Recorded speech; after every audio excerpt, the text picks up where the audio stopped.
acerca de la doctrina de la conversión. Y el título del sermón de hoy es ¿cómo saber si alguien es salvo? ¿Sí? Antes vamos a orar pidiendo la ayuda del Señor. Padre Celestial, venimos una vez más delante de su presencia a orar, a pedirle, a clamar por su palabra. Sabemos, como dice en la carta a los Hebreos, que es más cortante que espada de dos filos y penetra en nuestras vidas y nos deja rendidos delante suyo, todo expuesto para delante suyo, al quien rendiremos cuentas. Sabemos que es poderosa, que da vida al que está muerto en sus pecados, que da crecimiento a su iglesia, a los creyentes, que glorifica su nombre, que va a hacer todo aquello lo cual usted determinó que haga y no va a ser sin fruto, sino que va a tener fruto. Ruego que podamos ser buena tierra en esta mañana, que podamos estar delante de ella con la actitud apropiada, con humildad, no con ira, como dice Santiago, esa ira no tan de pronto explosiva que todos pueden ver, sino Santiago se refiere a ese enojo, a esa ira interna que silenciosamente se opone a su palabra y no puede obrar en esa vida, en ese corazón. Que no sea así, que podamos recibir con mansedumbre la palabra implantada para que podamos crecer en nuestra santificación. Oramos para que su iglesia sea santificada en este día por su palabra, para que podamos crecer, dar más y mejor fruto para su gloria, glorificar su nombre, hacer discípulos. Oramos también por los que todavía no le conocen, los no creyentes, aquellos que todavía están bajo su ira, aquellos que todavía no están en Cristo Jesús, que hoy sea la mañana hermosa y gloriosa del nuevo nacimiento para sus vidas. Oramos por aquellos que están siguiendo por internet, que también sea de bendición, para aquellos que escucharán grabado. En todo usted reciba la gloria, la honra y la alabanza, en el nombre de Jesús. Amén. Bueno, así se titula el sermón, ¿cómo saber si alguien es salvo? Y esto, como al principio decía, ¿no? En las alabanzas, es una pregunta que el creyente se puede hacer. ¿Cómo sé si soy salvo? ¿O cómo sé si la persona que estoy discipulando es salva? ¿O si algún familiar, algún ser querido es salvo? De pronto uno se siente identificado. A mí me gusta cuando voy al médico, al que sea, mirar todos los diplomitas que tienen colgados. Algunos ponen uno solo, ¿no? O dos, y algunos llenan. Y está bueno, me entretengo mirando. De pronto el médico que me va a atender, de pronto ya ni se acuerda que pasó tantos años, ¿no? Estudiando, pasando noches, días, trabajando duro para poder recibirse. De pronto se preguntará, bueno, ¿será que hice todo eso? Y mira el diploma y dice, bueno, sí, ¿no? Lo hice. Y también a uno, ¿no? Le sirve como para tener algo de tranquilidad de que el que lo va a atender es un profesional auténtico. También las fotos que guardamos hacen algo parecido, ¿no? a los diplomas. Demuestran que algo ocurrió. Probablemente algo que no nos queremos olvidar. Y a veces, no porque tengamos miedo de olvidarnos, sino porque es muy importante el asunto que trata ese recuerdo, ¿no? Ese comprobante. Por ejemplo, lo que es el DNI o el registro para manejar. Qué nervio, ¿no? Cuando ven que están parando ahí en la calle, ¿será que traje todo? Uno revisa. De pronto, si uno viaja afuera, sabe que es súper importante el pasaporte, ¿no? Porque los controles de inmigración y los controles aduaneros no les interesa que uno entre ahí y diga, bueno, yo soy ciudadano argentino y listo, ¿no? Ellos quieren ver, ¿no? el comprobante, la prueba, y es el pasaporte. Bueno, esto como introducción, ¿no? Porque para el creyente en Cristo Jesús, para uno como hijo de Dios, nacido de nuevo, No hay pregunta más importante que ¿es verdadera mi fe?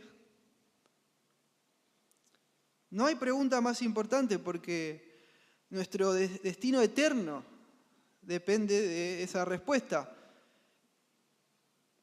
Y no la respuesta que cualquiera se le ocurra, sino la respuesta verdadera, ¿no?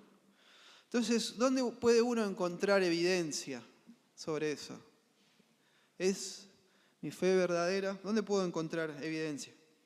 Los sermones pasados acerca de la conversión, si recuerdan, hablamos un poco acerca del tema de la seguridad de salvación. Y también vimos cómo fue que los tesalonicenses se convirtieron al Señor. Hoy vamos a ver algo de esto en mayor profundidad y detalle. Y también al final vamos a ver algunos consejos prácticos que nos van a venir a ayudar como iglesia local, ¿no? En esta misión que tenemos de hacer discípulos y poder ofrecer certeza de salvación a las personas de una forma bíblica, sabia y prudente. Hay un matiz, creo, muy interesante y necesario que aprendamos o lo recordemos. ¿Sí? Esto lo vemos en las clases de premembresía, se charla al respecto. Parece una diferencia semántica, pero creo que es importante que aprendamos esta pequeña diferencia, nos va a servir. Una cosa es la seguridad de salvación y otra cosa es la certeza de salvación. A veces la usamos de forma intercambiable y está bien, pero es interesante saber que hay una diferencia. Porque Dios es el único que da seguridad de salvación. Y Él le da seguridad de salvación a todo creyente verdadero en Cristo Jesús.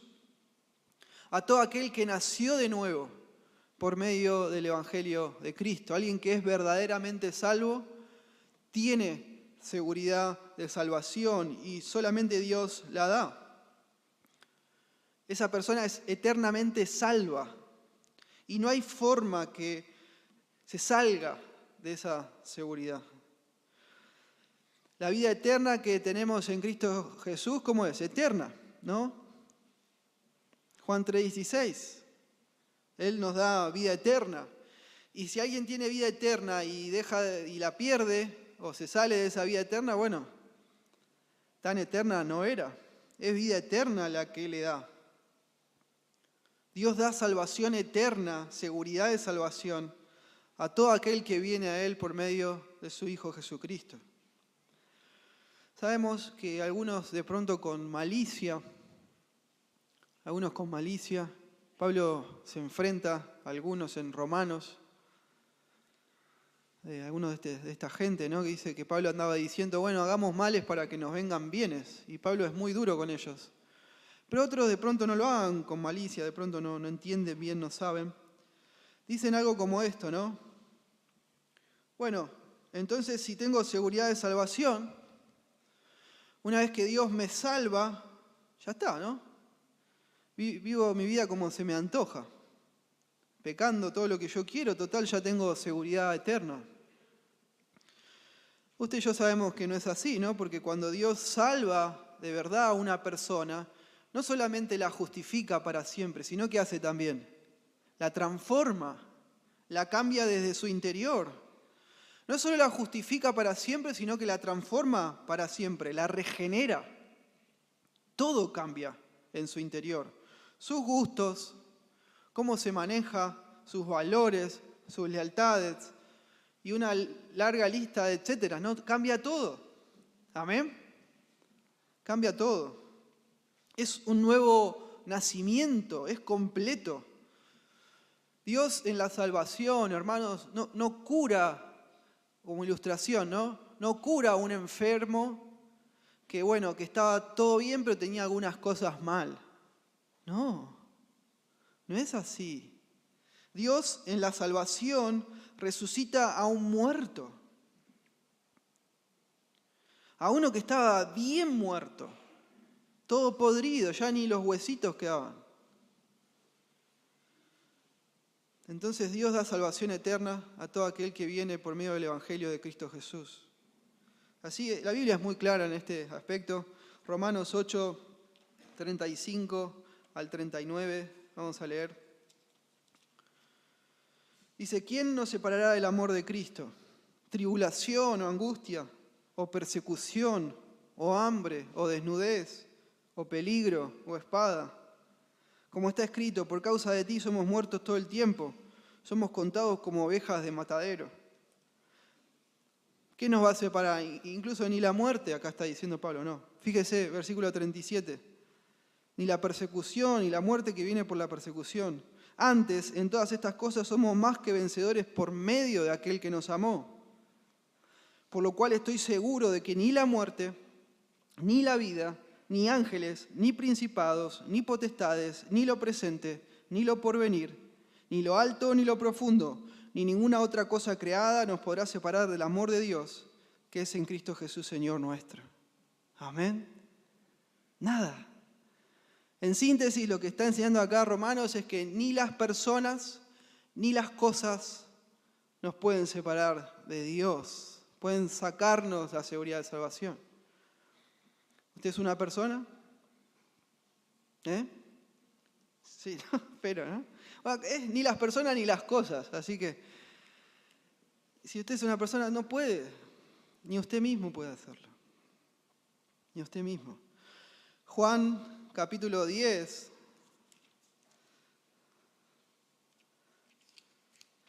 versículo 27 en adelante, dice lo siguiente. Precioso este versículo. Mis ovejas oyen mi voz y yo las conozco y me siguen. Y yo les doy vida eterna y no perecerán jamás, ni nadie las arrebatará de mi mano. Mi Padre que me las dio es mayor que todos y nadie las puede arrebatar de la mano de mi Padre. Yo y el Padre uno somos. Nadie. ¿Sabe lo que quiere decir la palabra griega para nadie acá? Nadie. Nadie. Entonces eso es la seguridad de salvación. Tenemos seguridad de salvación en Cristo Jesús. Pero otra cosa diferente es la certeza de salvación. ¿Qué es la certeza de salvación? Bueno, es esa percepción subjetiva que cada uno tiene sobre su propia salvación y la salvación de los demás. Que esa certeza puede ser fuerte o puede ser débil. De pronto para un creyente nuevito esa certeza suele ser débil. ¿Por qué? Bueno, porque no sabe tantas cosas de la palabra, le falta de pronto también experimentar otras cosas en el Señor, etcétera, etcétera. ¿Tiene seguridad de salvación ese creyente nuevito? ¿Qué piensan? Sí, porque Dios se la da. Pero su certeza está ahí media flaca de pronto.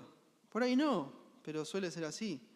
También hay algo que mina mucho la certeza de nuestra salvación, que es la lucha que los creyentes tenemos con el pecado, ¿o no? Es tremendo, una contradicción enorme. Y también, bueno, hay hermanos nuestros, creyentes verdaderos, que van a iglesias y en esas iglesias tristemente les enseñan que su salvación la pueden perder. Que no hay tal cosa como seguridad de salvación. Por más que la Biblia lo enseñe de una forma tan clara y contundente, ¿no? Y es difícil gozar de certeza de salvación. Así, imagínense. Recordemos, hermanos, y tengamos muy presente, el asunto de la certeza de salvación está relacionada con la pregunta del creyente profesante. ¿Es mi fe verdadera? No se plantea qué es la verdad, no, eso ya está dado, sino que se plantea si la fe que está profesando es auténtica y es creíble. Y es una pregunta que todo aquel que dice ser creyente se puede hacer. Todos. ¿O no se la ha hecho usted a lo largo de su vida? Más vale, ¿no? Más vale. Porque a veces hacemos cosas o pensamos cosas que ponen en tela de juicio la credibilidad de nuestra profesión de fe, tristemente.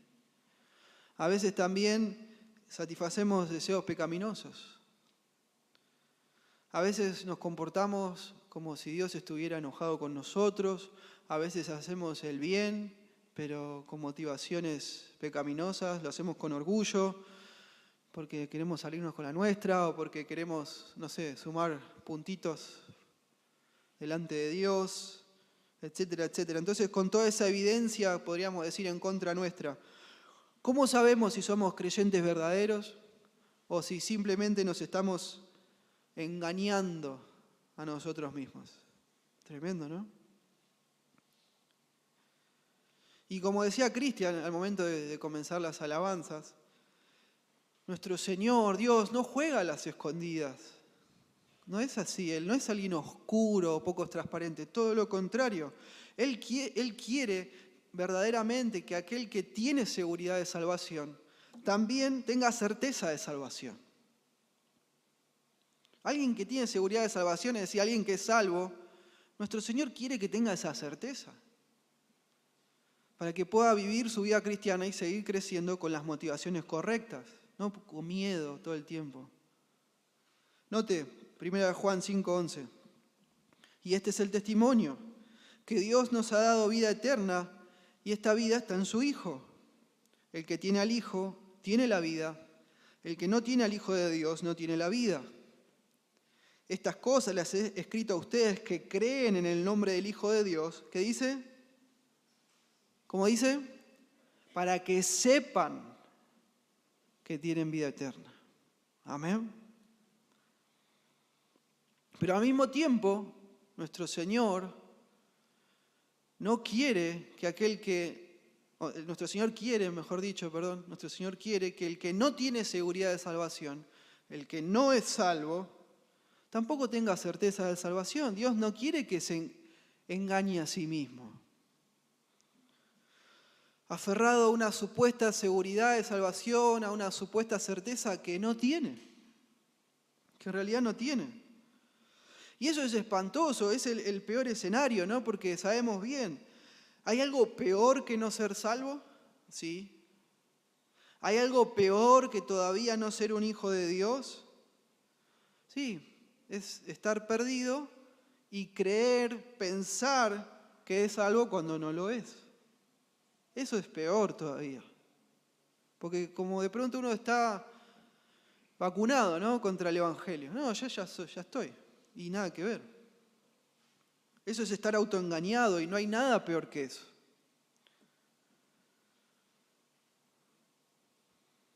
Recibimos la salvación, hermanos, cuando miramos a Cristo por medio de la fe, no cuando miramos nuestras propias obras. Amén. Eso es así. Dicho eso, es cierto también que la Biblia nos llama a examinar las evidencias de nuestra salvación. El fruto que dan nuestras vidas transformadas por medio de la gracia del Señor.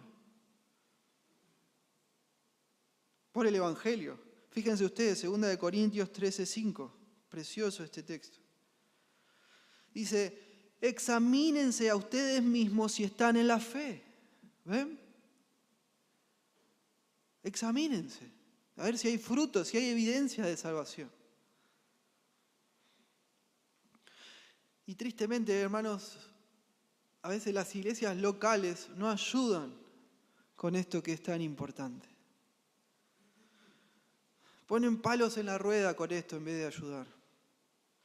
Porque, hermanos, si lo hacemos de manera sabia, con la ayuda del Señor, ese examen honesto de las evidencias va a desconsolar a aquel que se engaña a sí mismo y va a consolar al cristiano verdadero que está dudando.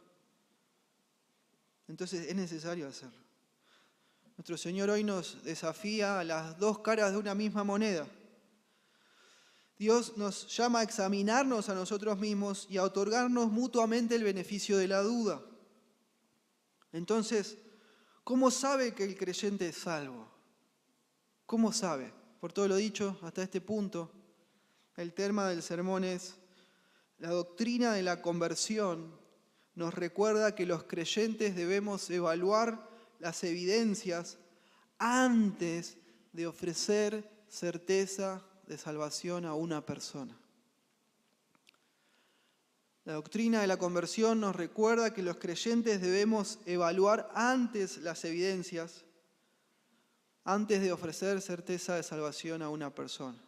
¿Cómo? Bueno, en el transcurso del sermón vamos a ver cómo no tenemos que hacerlo, cómo sí tenemos que hacerlo y al final algunos consejos prácticos que nos van a ayudar como iglesia local en la misión de hacer discípulos, porque a eso nos llama Dios, ¿no? Mateo 28, del 18 al 20. Entonces, ¿dónde encontramos? ¿Cómo sabemos si el creyente es salvo? ¿Es por algo que el creyente dice o dijo en algún momento de su vida o repitió? En sermones pasados ya vimos bastante, ¿no?, que hay algunas iglesias, la mayoría, y también organizaciones religiosas que entrenan a los miembros de sus iglesias o de sus organizaciones para hacer que las personas repitan una oración. La conocida, ¿no?, confesión de fe. En otro lado la llaman la oración del pecador. Y repiten y acto seguido les aseguran que son salvos. Tremendo. A veces les entregan a las personas una tarjeta, ¿no?, con la fecha en la que repitieron esa oración. O que le dieron esa Biblia. No le da una Biblia y ahí dice tal día yo fui salvo porque repitieron una oración. Y tristemente sabemos que están basando su certeza de salvación, están pensando de que su fe es verdadera, que es genuina, porque recuerdan las palabras que alguna vez dijeron o que repitieron. ¿Se acuerdan que hubo un día que repitieron algo y ya están tranquilos? Entre comillas, ¿no? Porque yo conozco y no están tranquilos. Algunos sí, pero otros no. Y todo se reduce a, bueno, ¿ya hiciste la oración de fe? ¿Ya confesaste tus pecados a Dios? ¿Ya le dijiste al Señor Jesús que le abría las puertas de tu corazón? Bueno, ya está, ya sos salvo. Ya sos un hijo de Dios. Así me enseñaron de chico a mí en la iglesia que iba y a lo largo de los años sigo escuchando, ¿no?, esto. Y es cierto, hermanos, que el apóstol Pablo en Romanos 10, 9 dijo que si confesares con tu boca que Jesús es el Señor y creyeres en tu corazón que Dios le levantó de los muertos, serás salvo. Pero las buenas obras no nos salvan. ¿Amén? No salvan. Somos salvos por medio de la fe, como se indica en esta misma parte de Romanos, si uno entiende bien el contexto, y también como se indica en Efesios, capítulo 2, versículo 8 al 10. ¿Sí? Vamos a Efesios 2, del 8 al 10. Dice, porque por gracia son salvos por medio de la fe. Y esto no es de ustedes, no es algo que venga de ustedes o que ustedes puedan hacer. Es don de Dios. No por obras, para que nadie se gloríe. Y hasta ahí nomás. Y esta fe, como dice Romano, bueno, obvio, uno la confiesa con sus labios, pero el hecho, la obra de confesar no nos salva. Las obras no salvan a nadie, sino la fe. Confiar en la obra de Cristo para nuestra salvación. En su vida, muerte, sepultura y resurrección. En su verdad. Entonces, no es por algo que decimos.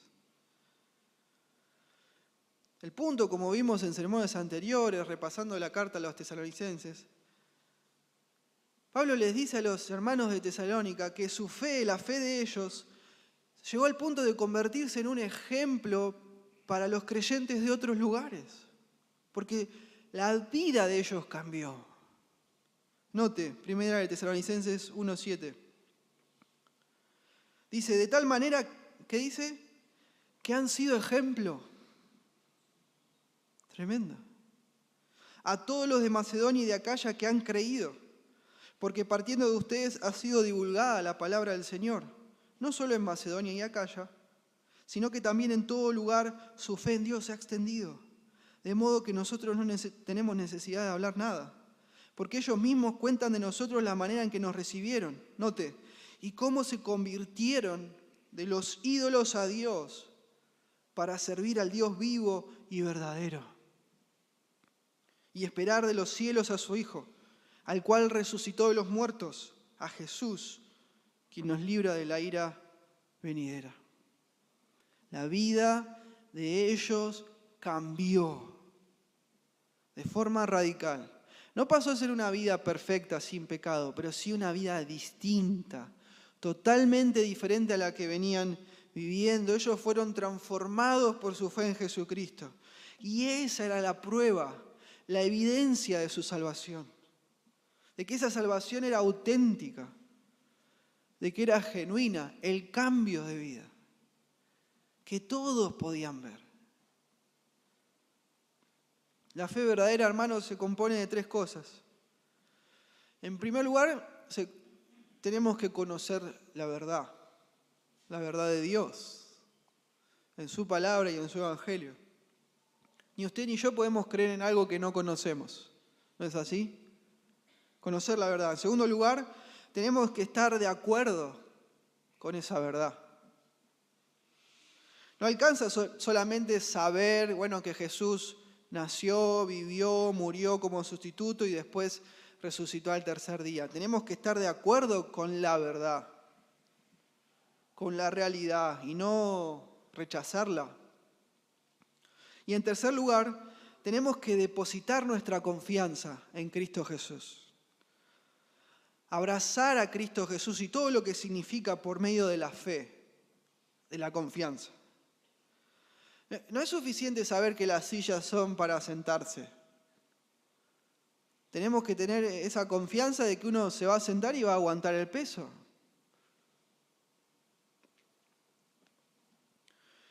Esta ilustración nos recuerda, ¿no?, a los demonios, como lo cita Santiago, ¿no?, en su carta. Porque los demonios saben quién es Jesús y lo reconocen, pero no confían en Él, no se someten para salvación en Él. Fíjense ustedes, Santiago 2:17. Es muy clarito Santiago, dice, así también la fe, si no tiene obras, es muerta en sí misma. Hay gente que dice, yo amo al Señor, y siguen viviendo como antes. Y queda en la nebulosa eso, es inchequeable. Pero alguno dirá, dice el versículo 18, tú tienes fe y yo tengo obras. Bueno, dice Santiago, mostrame tu fe sin tus obras. ¿Cómo se hace eso? No se puede. Y yo te mostraré mi fe por mis obras. ¿Tú crees que Dios es uno? Dice, bien haces. Pero también los demonios creen y tiemblan. A veces hasta los demonios son más respetuosos que algunas personas. Tiemblan delante de Dios y su palabra, pero no confían en Él. No se vuelven a Él. El punto es, hermanos, que los tesalonicenses no hicieron simplemente una oración y listo, y ya está. No repitieron algo que le dijeron que repitan y listo. Y después siguieron viviendo sus vidas como la venían viviendo. No. El curso de sus vidas cambió de forma radical. Sus obras obviamente no los salvaron, pero sus obras demostraban que ellos habían creído de verdad en el Señor Jesucristo para salvación. Ellos confiaron de forma activa en Dios, revelado en el Evangelio de su Hijo Jesucristo. Abrazaron de forma plena, total a Cristo por medio de la fe, y eso se demostraba en hechos. Ya me han escuchado hablar de este equilibrista famoso y a otros también, Charles Blondin. Era un fenómeno este hombre. Cuando nadie lo había hecho, él cruzaba cables de acero por las cataratas del Niágara y las pasaba caminando. Pasaba con carretillas, se ponía a cocinar ahí, en medio del precipicio. Tenía un talento increíble. Y él decía, ¿no? ¿Ustedes creen que puedo pasar de acá hasta allá con...? Sí, Blondin. Vamos, vos podés hacerlo, sos un fenómeno. Y pasaba Blondin. Y todos le aplaudían, ¿no? ¿Y ustedes creen que puedo cocinar en el medio? Y se ponía a hacer huevos revueltos, una locura. Y dice, ¿y ustedes creen que yo puedo subir a una persona a esta carretilla y pasarla al otro lado? Sí, Blondín, vos podés hacerlo. Y todos aplaudían. Bueno, ¿quién se sube?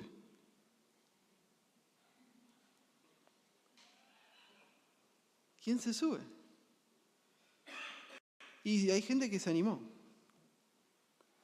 Esta ilustración nos hace pensar en que a veces podemos pensar cosas muy lindas acerca del Señor Jesucristo. Que Él es el Señor, que Él es el Salvador, pero ¿lo abrazaste ya por medio de la fe? De tal forma que tu vida muestra ese cambio, esa confianza, tus hechos demuestran tu salvación.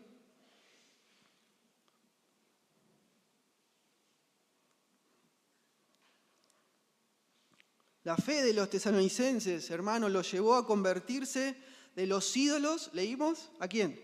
A Dios. Arrepentimiento. Para servir, dice el texto, al Dios vivo y verdadero y esperar de los cielos a su Hijo. Eso es fe, confianza. Así también llamaba, ¿no?, el Señor Jesucristo. ¿Se acuerdan? Marcos 1:14. Después que Juan fue encarcelado, Jesús vino a Galilea predicando el evangelio del reino de Dios. Marcos 1:15. Diciendo, el tiempo se ha cumplido y el reino de Dios se ha acercado.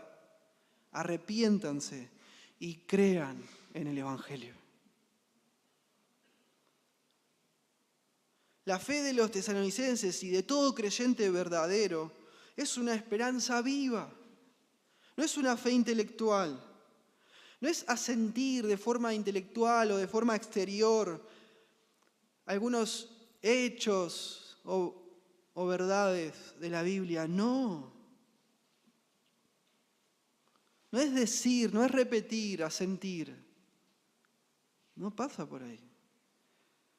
Porque, hermanos, si nos basamos en lo que una vez dijimos o lo que una vez repetimos para tener certeza de nuestra salvación, van a pasar al menos dos cosas. Uno, les vamos a asegurar a las personas que son salvas cuando es posible que no lo sean.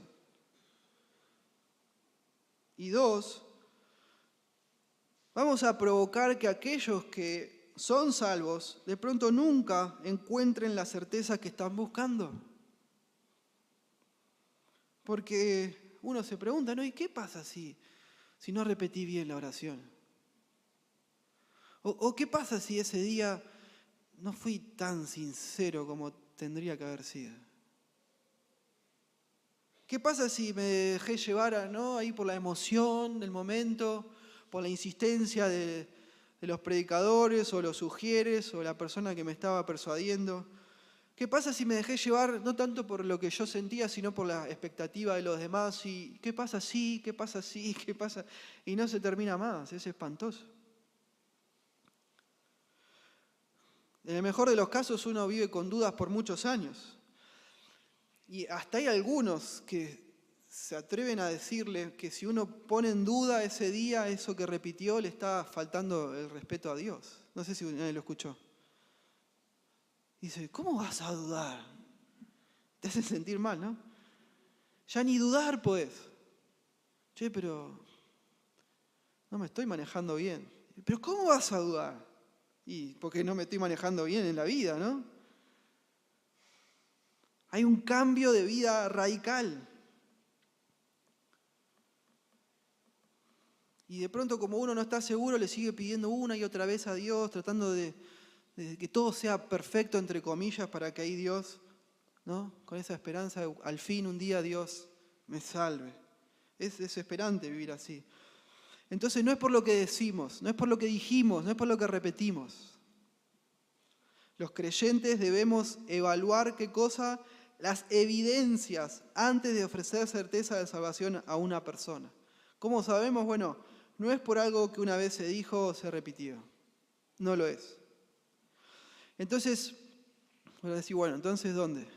Si no encuentro lo que dije o alguien dijo, ¿en dónde encontramos? ¿Es en algo en lo que el creyente muestra o evidencia? Y la respuesta es que sí. Por ahí viene la mano. ¿Dónde podemos encontrar certeza en nuestra salvación? Es en lo que en evidenciar cómo cambió nuestras vidas, pero con un matiz muy interesante que ahora vamos a ver. Cuando uno profesa fe en Cristo, puede encontrar certeza de salvación en los que otros ven en nosotros. Pablo da gracias a Dios por la evidencia de la gracia que demuestra que los tesalonicenses son creyentes verdaderos. Pablo está seguro de que ellos son salvos y él quiere que ellos también lo estén. Muy interesante. Vemos en estos versículos de 1 Tesalonicenses que se ve la evidencia de la obra regeneradora del Espíritu Santo de Dios. Note usted, Tesalonicenses 1, 1 Tesalonicenses 1, 2.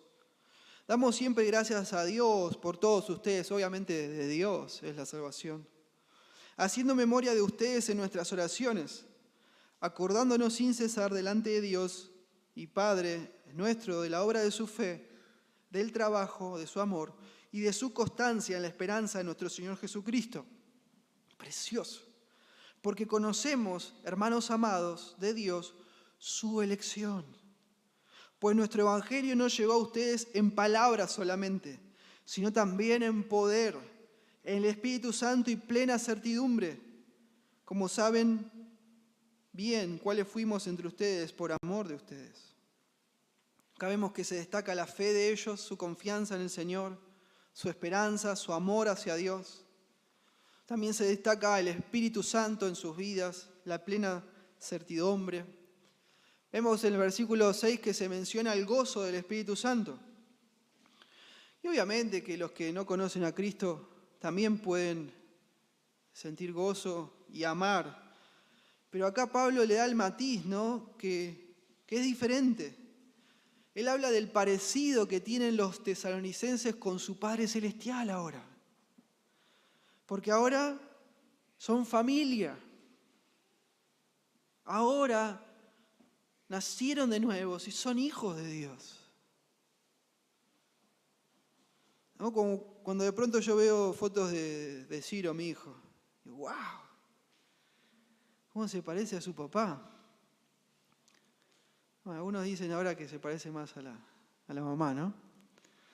Está dividido. Pero uno va viendo, ¿no? Que se parecen.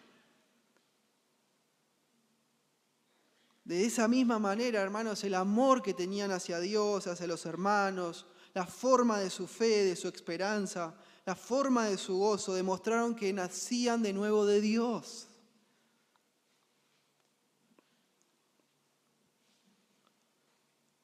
En segundo lugar, Pablo destaca en ello, señala esa confianza actual, presente y activa que los tesalonicenses tenían por Dios. No es bueno, yo hace muchos años creí en Dios y repetí y bueno, ahora lo amo a mi manera. No, es una fe viva, presente. Note, versículo 6 del capítulo 1. Y ustedes vinieron a ser imitadores de nosotros y del Señor, bien, recibiendo la palabra en medio de gran tribulación, con gozo del Espíritu Santo, de tal manera que han sido ejemplo a todos los de Macedonia, Acaya, que han creído, porque partiendo de ustedes ha sido divulgada la palabra del Señor, no solo en Macedonia y Acaya, sino también en todo lugar su fe se ha extendido. Su fe en Dios se ha extendido, de modo que nosotros no tenemos necesidad de hablar nada. Ellos estaban atravesando muchas pruebas, muchos problemas, muchas aflicciones, muchos sufrimientos, y en medio de eso su fe seguía activa y presente y proclamaban el Evangelio. No estaban pasando por dolor y sufrimiento y dijeron, bueno, listo, Dios pasó a segundo plano, tercer plano. Primero que se me arregle mi dolor, mi sufrimiento, que es real, acá no se está minimizando, pero en ellos el Señor era la prioridad. Y el punto, hermanos, es que no era una fe intelectual para ellos y listo, o una oración hecha años atrás. No, era algo presente, que las personas pueden ver en sus vidas. No era algo que no es algo la fe verdadera que desaparece con el sufrimiento o el dolor. Bueno, Señor, ahora yo tengo estos problemas en casa y bueno, vos esperá. No. En tercer lugar, vemos que en el texto se enfatiza el crecimiento. Los tesalonicenses están imitando al Pablo, según el versículo 6. Versículo 9, otros cuentan lo mismo, ven lo mismo. Su fe no era algo de un día, algo temporal, emocional o pasajero. Ellos continúan fundados y firmes en la fe, sin moverse de la esperanza del evangelio que escucharon, como se indica en Colosenses 1:23. Y acá está el gran punto, hermanos. Es hermoso de notar y muy interesante.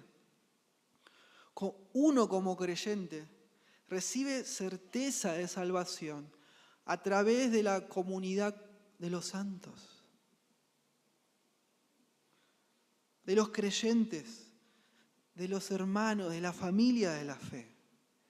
Uno recibe certeza de salvación conectado vitalmente con la iglesia local.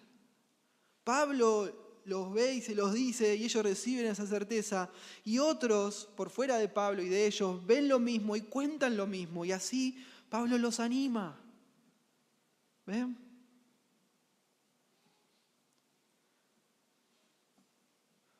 Entonces, cuando a mí me cae la ficha, cuando yo entiendo que la certeza de mi salvación no depende de forma exclusiva de lo que yo alguna vez dije o de lo que alguna vez repetí, sino de lo que los demás ven en mí, es que sucede algo asombroso. Dejo de estar todo el día mirándome a mí mismo y le invito a usted para que me observe.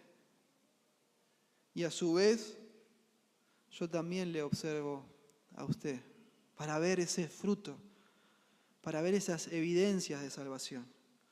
Y no nos observamos con malicia. Uno dice, bueno, ¿y qué se meten en mi vida? No es por ahí. No es con malicia. No es para competir entre nosotros. No es para condenarnos. No es para llenarnos de orgullo. Mirá que soy un fenómeno. No. Sino que lo hacemos porque es un fruto que el Espíritu Santo produce en cada uno de nosotros, en cada creyente genuino. Para que supervisemos de forma mutua, hermanos, con amor, con humildad, nuestro discipulado cristiano. Y esto hasta que el Señor nos venga a buscar. Amén. La iglesia local y vivir la vida cristiana como Dios manda, ¿no? En una comunidad de amor y supervisión, cambian ese hábito espantoso de tratar de darme certeza de salvación a mí mismo por el hábito de que sean otros los que me den a mí certeza de salvación.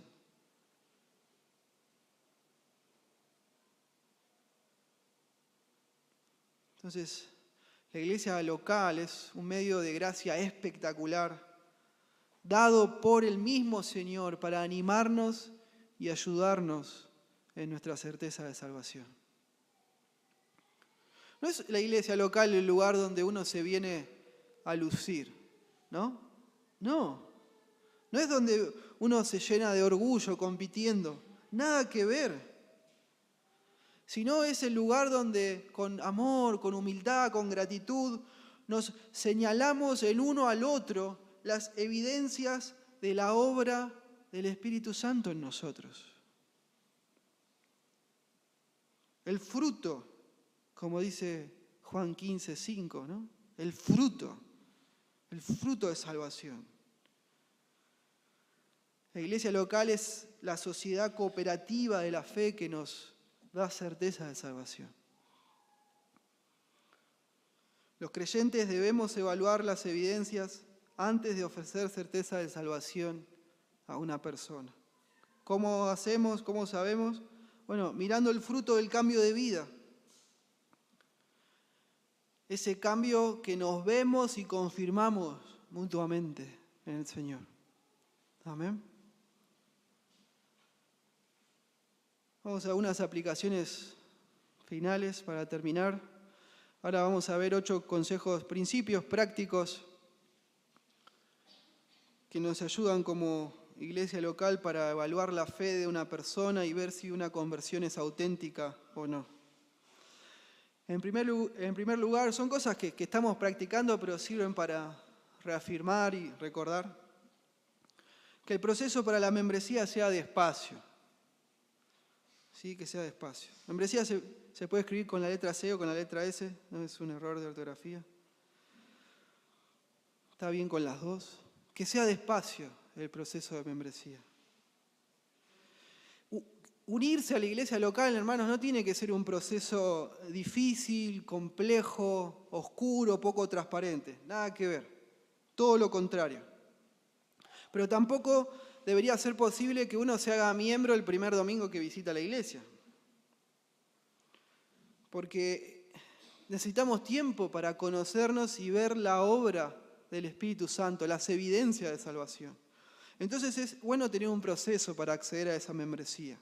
Tener un discipulado, que haya formas de vincularse entre los hermanos, relacionarse, servirse mutuamente, conocerse. Es sano también que los hermanos más maduros, también los pastores, revisen la solicitud de membresía y apoyen recomendando al candidato para ser miembro para una entrevista. Así los nuevos miembros van a tener tiempo de conocer a la iglesia y la iglesia va a tener la oportunidad de conocer a esos candidatos para la membresía, para ver la evidencia de la obra del Espíritu Santo en ellos. En segundo lugar, otro principio es que los pastores estén y lleven a cabo las entrevistas para la membresía. Pensando en una ilustración, el trabajo de los pastores es vigilar la puerta del redil de las ovejas. Y el propósito, hermanos, de las entrevistas que hacemos para acceder a la membresía no es hacer preguntas difíciles de la Biblia, ¿no? ¿Qué dice Ezequiel 23:14, ¿viste? No es así, no es el objetivo, ni tampoco hacer preguntas difíciles de teología. Es tomarse el tiempo para escuchar el testimonio de los candidatos a la membresía en un ambiente tranquilo. Porque lo que podemos hablar en el tiempo de comunión, hermanos, o cuando en 5 minutos cuando termina la reunión no alcanza. Entonces, saber qué clase de vida está viviendo la persona que quiere ser miembro, cómo Jesús la transformó, cómo es su testimonio de conversión, cómo la sigue cambiando al día de hoy, cuál es su comprensión del Evangelio, etc. En tercer lugar, otro principio es que revisemos cómo administramos el bautismo y la Santa Cena.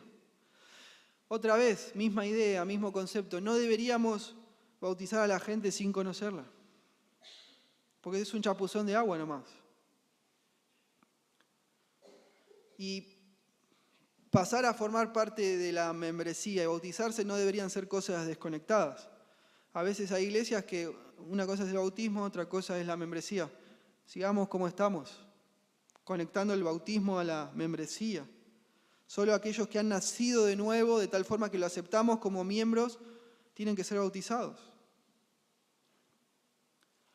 En lo que se refiere a la Santa Cena, se le tiene que explicar a la congregación quién debe participar de la Cena del Señor. No tomar la Santa Cena como cualquier cosa, o por costumbre, o por tradición. No. Estamos unidos vitalmente a Cristo y unidos vitalmente entre nosotros.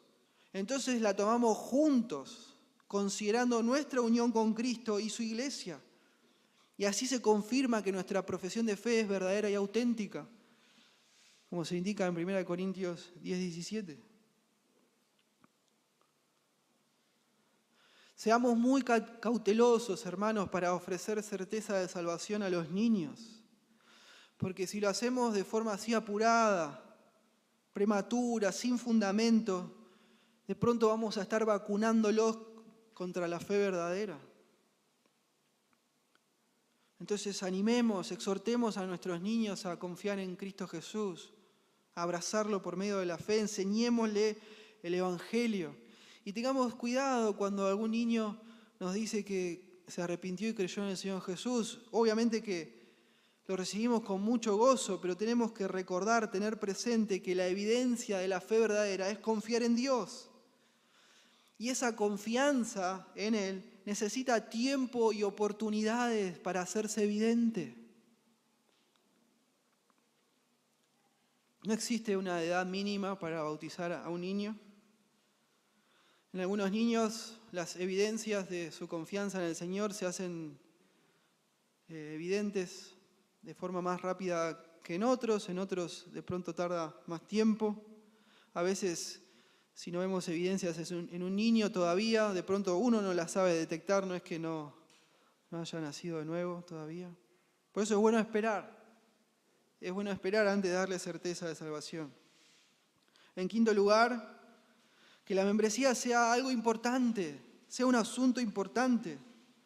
La membresía de la iglesia, hermano, no significa que nosotros los pastores tenemos una lista de las personas que vienen o que han venido alguna vez. La membresía es una red viva de creyentes unidos vitalmente a Cristo y unidos vitalmente entre sí, con la intención de supervisar sus vidas, su discipulado cristiano y rendirse cuentas de forma clara, honesta y transparente. Y lo hacemos estando juntos. Amén. ¿Cómo lo vamos a hacer si no estamos juntos? Supervisamos nuestro discipulado cristiano de forma mutua, asistiendo regularmente a las reuniones de la iglesia, pasando tiempo juntos en la semana.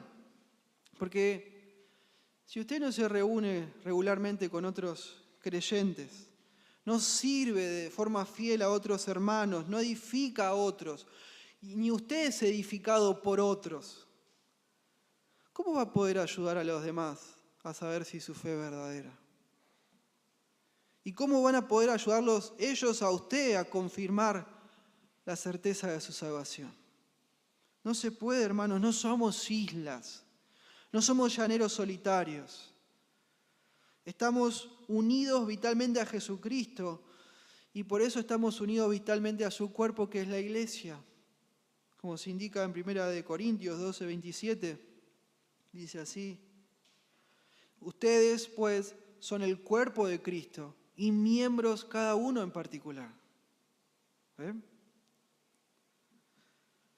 En sexto lugar, practiquemos la disciplina en la iglesia. Sigamos. Practicar la disciplina eclesial, hermano, no demuestra que hay una persona que no nos gusta o que estamos enojados con esa persona. Tampoco demuestra que la persona cometió un error demasiadas veces y nos cansamos, o que hay personas que son mejores que otras. Tampoco demuestra que esa persona se va automáticamente al infierno. No. La disciplina de la iglesia demuestra que dejamos de ver las evidencias necesarias para seguir confirmando que la profesión de fe de esa persona es verdadera. A veces puede ser por un pecado impenitente y le retiramos la membresía después de llamarla con lágrimas al arrepentimiento. Se le retira la membresía, ya no es más miembro. De pronto puede ser porque la dejamos de ver a esa persona porque dejó de venir, no sabemos qué es de su vida. Y sabemos bien que es un acto de amor, porque todos somos capaces de autoengañarnos a nosotros mismos, ¿no? De cómo estamos viviendo. La disciplina de la iglesia, hermanos, protege a la iglesia y protege a cada uno de esta idea falsa, ¿no? Como decía al principio, bueno, está bien, vive haciendo lo que quiere, no viene. Pero bueno, aunque sea hizo la oración de fe unos años atrás. No, como la iglesia local nos ama, no le parece suficiente una fe intelectual. Amén. Y la iglesia local hace lo posible para que no le parezca suficiente a ninguno de nosotros una fe intelectual. En séptimo lugar, ya vamos terminando, usemos Séptimo principio, usemos el Evangelio como herramienta principal en el discipulado y también en la disciplina que acabamos de comentar. El Evangelio es para que los perdidos vengan a la fe, pero también es para nosotros los creyentes. Porque uno se convierte por el Evangelio, pero además produce ese Evangelio cambios permanentes en nosotros. Amén. Confrontemos el pecado mutuo. Si no nos confrontamos en nuestro pecado, nos arriesgamos a que las personas se sientan cómodas hacia su ruina espiritual o al infierno. Pero tampoco nos confrontemos diciendo, bueno, cambiá, ponete las pilas en tus propias fuerzas. No, acá tenés unos trucos, unas estrategias, unas técnicas para que estés bien con Dios. No. Nos llamamos mutuamente en el discipulado cristiano a renovar ¿qué cosa? El arrepentimiento y la fe en el Señor Jesucristo para usar sus medios de gracia. Los medios de gracia que nos llevan a su palabra. Así nos probamos mutuamente que estamos en la verdad. Y el principio número 8, el último. Recordemos que siempre la relación entre los miembros implica un tanto rendirse cuentas como exhortarse mutuamente. Cuando uno ve a un hermano, a una hermana amado, subrayo esto de amado porque es con amor, con humildad y gratitud que lo tenemos que hacer, no jamás compitiendo, creyéndonos mejores.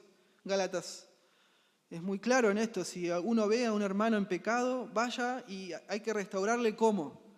Con espíritu de mansedumbre, considerando que a vos no te pase lo mismo, ojo. Amén, así dice Gálatas. Entonces, si vemos a un hermano o hermana amado viviendo de forma inconsistente con la fe, tenemos que hablarles con amor, con humildad, con delicadeza, para poder exhortarlo, para poder corregirlo y si es necesario también confrontarle. Pero, y va en tono con lo que vimos aún más importante, cuando veamos a un hermano o hermana amado con su fe en acción, con una fe viva y presente en la esperanza en el Señor, en el amor, también seamos más prontos todavía para señalárselo. ¡Wow, hermano, qué bendición! ¡Qué bendición! El fruto de Dios en tu vida. Que a pesar de todo lo que estás sufriendo, a pesar de cómo sos fiel a Dios y lo elegís a Él y elegís su palabra, qué bendición, hermano, cómo me anima a mí a seguir. Porque ya vimos, hermano, que es difícil autodarse, ¿no? Certeza de salvación. A veces es difícil porque somos conscientes de nuestro propio pecado, porque aunque el Señor nos salvó, seguimos siendo pecadores, ¿o no? Todos pecamos. Yo peco, el pastor Sergio también. ¿Cómo? ¿El pastor Sergio? Sí, hermano. Todos pecamos y el pecado nubla nuestra visión, a veces nos asfixia. Entonces ahí necesitamos que nuestros hermanos en la fe vean a alguien de afuera, ¿no? De uno mismo, en la iglesia local, vea la evidencia de la obra del Señor en nuestras vidas y nos diga ese crecimiento, que es lento a veces, pero que es constante, porque así prometió Dios que va a ser. Necesitamos de eso, que nos señale esa confianza que tenemos en el Señor Jesús, el fruto del Espíritu Santo, porque muchas veces no lo podemos ver por nosotros mismos. Entonces, ¿tengo la fe verdadera? ¿Tiene usted la fe verdadera? No tratemos de vivir solo nuestras vidas cristianas porque no se puede. No fue diseñada por Dios para ser vivida así, como un llanero solitario, como una isla. No. No seamos una iglesia local que proclama un cristianismo pobre, con los ojos puestos en este mundo, hermanos, en nuestras propias obras, cosas que nos dejan indefensos, desesperados para encontrar respuestas, para saber si mi fe es verdadera o no. Gracias al Señor también por las iglesias locales sanas. Amén. Cada vez son más. Hace unos años era medio difícil, ahora cada vez son más. Y gracias a Dios por su iglesia, porque ninguno puede saber por sí solo si su fe es verdadera. Yo necesito saber si mi fe es genuina o si me estoy engañando a mí mismo. Y usted también necesita lo mismo. Y eso significa que necesitamos a la iglesia local. Amén. De forma vital, de forma urgente. No quiero terminar este sermón sin hacer un llamado a los que todavía están perdidos en sus pecados, a los que todavía no están en Cristo, a los que no han confiado en Él para salvación. Mi amigo, mi amiga, si usted parte de este mundo en esa condición, su destino va a ser el infierno eterno para siempre, sin la posibilidad de salir, así enseña la Biblia. Por más bueno que piense que usted es un pecador, como todos nosotros somos. Y si usted no está en Cristo, la ira de Dios está sobre usted. Y solo va a ser cuestión de tiempo. Pero no tiene que terminar así. Amén. Dios dio un único camino, una única forma de salvación. Él envió a su Hijo amado a este mundo. El Hijo de Dios se encarnó en la persona de Jesucristo. Vivió toda su vida sin pecado, sin pecar una sola vez, a diferencia nuestra. Todo lo que no se tenía que hacer, Él no lo hizo. Y todo lo que sí se tiene que hacer, Él lo hizo de forma sobresaliente, completa, de forma plena. Nunca pecó en nada, jamás. Y siendo puro, Él sí perfecto en todo, fue a la cruz del Calvario a morir como sustituto, ocupando nuestro lugar, el lugar que nosotros los pecadores merecemos, recibiendo toda la ira justa de Dios que nosotros merecemos. Él murió en nuestro lugar como nuestro sustituto. Y no terminó ahí. Amén. Sabemos que no terminó ahí, sino que al tercer día, ¿qué pasó? Resucitó. Resucitó con poder, con gloria, con potencia, confirmando que Él era quien decía ser. Él no era un delirante o alguien fuera de sí diciendo que era Dios y no lo era. Tampoco era un mentiroso que quería sacar provecho de eso. No, Él resucitó confirmando que Él era quien decía ser. Dios con nosotros, Emmanuel, el Hijo de Dios, el Todopoderoso, el Cordero de Dios que quita el pecado del mundo. Y ahora Él abre, Él solo. Él dijo, yo soy el camino y la verdad y la vida. Y nadie va al Padre si no es por mí. Muy exclusivista es el Señor Jesús, porque así es, no hay otro camino. Él solo ahora abre las puertas de la salvación, de la vida eterna, del perdón de los pecados, para que usted pueda recibir el perdón, para que usted pueda recibir la vida eterna, dejando atrás su rebelión o su indiferencia, dejando atrás su pecado y poniendo toda su fe, su confianza en el Señor Jesucristo, poniéndose bajo Dios, sometiéndose a su señorío, abrazando todo lo que Jesucristo significa como Señor y como Salvador. Él es el único Salvador de este mundo, el Salvador todo suficiente. No hay esperanza alguna fuera de Jesucristo. Reciba hoy la salvación, por favor. Tenga seguridad de salvación. No lo deje para otro momento. Oremos.